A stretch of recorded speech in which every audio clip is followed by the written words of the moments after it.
अगर कहीं से धीमी धीमी फुसफुसाहट सुनाई दे तो समझ लो वो तुम्हारे पास ही है और शायद तुम्हारा नाम ले रही है।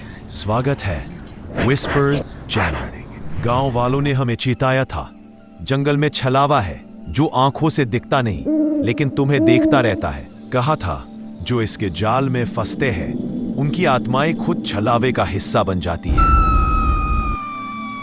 हमने सोचा ये बस डराने की बातें हैं, पर आज रात हवा में वो ठंडक घुल चुकी है जो सिर्फ मौत के बाद बचती है। जंगल का छलावा। रात गहरी थी, चारों तरफ घना सन्नाटा और सिर्फ झींगुरों की हल्की आवाज। पेड़ों के बीच से ठंडी हवा चल रही थी जो पत्तों को सरसराहट में बदल रही थी।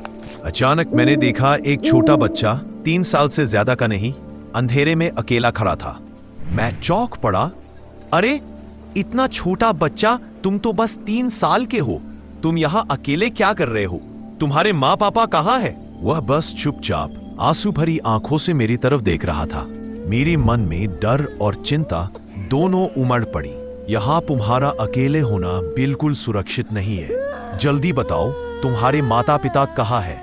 उसने धीरे से सिर हिलाया जैसे कुछ कहना ही नहीं चाहता। मैंने बिना सोचे कहा, मैं तुम्हें इस जंगल में अकेला कैसे छोड़ सकता हूँ? चलो पहले तुम्हें सुरक्षित जगह ले चलते हैं। मैंने उसे अपनी पीठ पर बिठा लिया और धीरे धीरे जंगल से बाहर निकलने लगा। लेकिन कुछ दूर चलते ही मुझे अजीब सा एहसास हुआ। उस बच्चे की टांगें लंबी होने लगी, हड्डियां खींचने की चरमराती आवाज मेरे कानों में गूंज उठी। मेरे पांव ठिठक गए। अगली ही पल मुझे अपनी टांग पर ठंडी भारी पकड़ता एहसास हुआ, जैसे कोई पंजा हो। तभी मेरे दिमाग में गांव वालों की चेतावनी गूंज पड़ी। जंगल में मिलने वाले हर बच्चे पर भरोसा मत करना, क्योंकि यहाँ छलावा रहता है जो मासूम बच्चे का रूप धरकर शिकार करता रहे।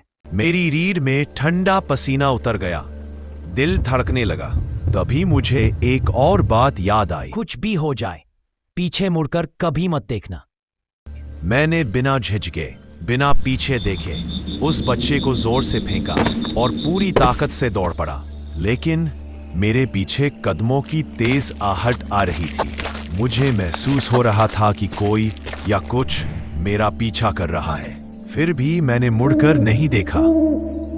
जैसे ही मैंने जंगल की सीमा पार कर गांव की हद में कदम रखा, एक जोर का धक्का मेरी पीठ पर पड़ा, जिससे मैं गिरते गिरते बचा। और फिर पीछे से आई एक ठंडी भयानक आवाज। जा बच गया, नहीं तो आज तेरी आखिरी रात होगी। मैंने कांपते हुए पीछे मुड़कर देखा, लेकिन वहां कुछ नहीं था, सिर्फ सन्नाटा और हवा में गूंजती वही ठंडी डरावनी हंसी।